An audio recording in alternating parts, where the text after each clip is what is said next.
Now just analyze how your questions will be there. You have got section A and section B. So in the whole, in GS 1 to 3, how many questions will be there? GS 1, 2, 3. In all these things, how many questions will be there? Mains? In all these things, you will be having 20 questions. GS1, culture, history, geography and society. GS2, constitution, polity, governance, social justice, IR. GS3, disaster management, security. Most important, economy. Majority in GS3 is economy. After that, environment, disaster management, internal security. So in all these things, you will be having 20 questions. But when it comes to ethics, you just have 12 questions. Right? So how many questions you have got? 12 questions. So in this, you have got section A, that is theory. So here, each question is having 2 questions. Sub questions. 6 questions, 2 sub questions. So how many? 12. But there is question number 3. There, in place of 3, they are giving 2, they are giving 3 questions. So total how many questions in section A? 13. One question is carrying 10 mark. So what is the total mark? 30 into 10, 130. With respect to case studies, you have got 6. So there you will be having generally 2 or 3 questions. Each question carry 20 mark. So 6 into 20, 120. 120 plus 130, 250. This is the thing. So internalize once again, how many questions are given in UPSC Mains? GS4, 12 questions.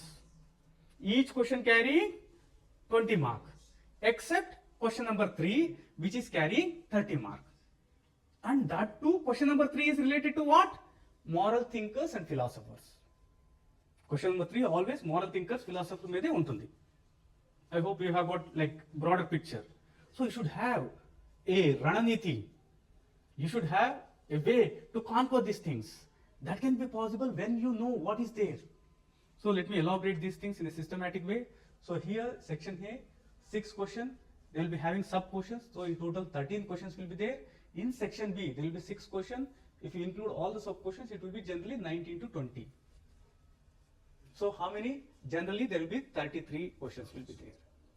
So now my question is, see in GS 1 to 3, you are giving just 20 questions. Why you are giving 33 questions in ethics? Is the question clear to you? Why they are giving 33, 35 questions in ethics, but only 20 questions in GS 1 to 3? Very important. The thing is, it is intentionally given. Intentionally given to make you have less time. Enduku? Because they don't want your cognitive mind to work. What are attitude, mental dispositions? So if you are given less time, there won't be any space for your cognitive things to come into play. మీ లోపల ఏముందో అది వచ్చేస్తుంది. Are you getting me? They want to test your aptitude, inborn potential. Say you are asked to ask, say like rapid, they say something like the rapid fire. పట్ అని answer చేయాలి. అప్పుడు almost లోపల ఉన్నది వచ్చేస్తుందా లేదా? If you are given time, if you do all these things, then definitely you may like get biased with respect to answers. So they are intentionally giving less time because they want what is inside you already, what is built in you to come in, not your cognitive things. So this is the format. Question number 1, 2, 3, 4, 5, 6.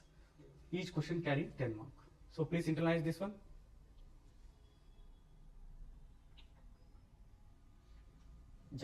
Section B, case studies. This is the most important thing.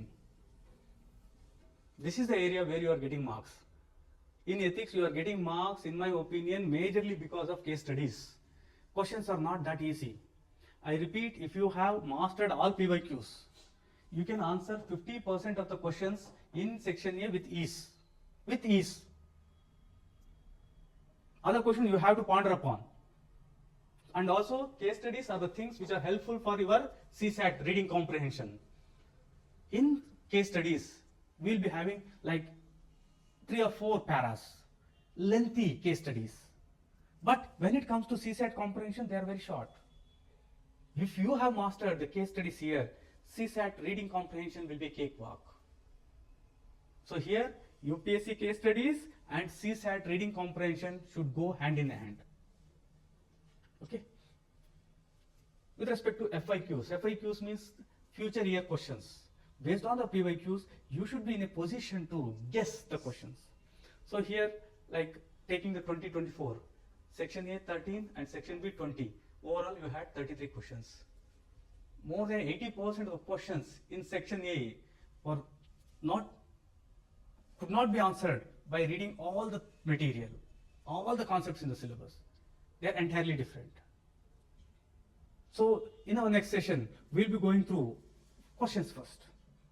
24, how the questions have come. 25, how the questions have come. What are the topics? What is the one which you have to focus? Similarly, the case studies. And for you, like I want to take the things which is helpful for the students who are preparing for prelims also. So I'm thinking of taking the case studies first, because many are failing in CSAT. How to clear CSAT with comfort, confidence and ease. Generally, there are 3 parts. One is quants, number system, reasoning and reading comprehension. Most of the students who have cleared CSAT with comfort, confidence and ease are the people who are able to answer most of the questions in reading comprehension. Afterwards, reasoning, afterwards, number system. So here, number system, reasoning are to a greater extent easy. Sorry.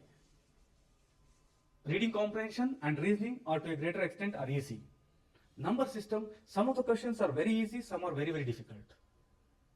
So you should take all these things into consideration and you have to prepare accordingly. Right? If you have got any doubt, please let me know.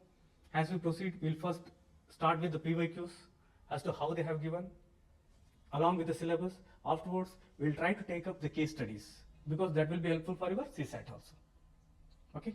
Have a great day. Enjoy your preparation. Thank you one and all.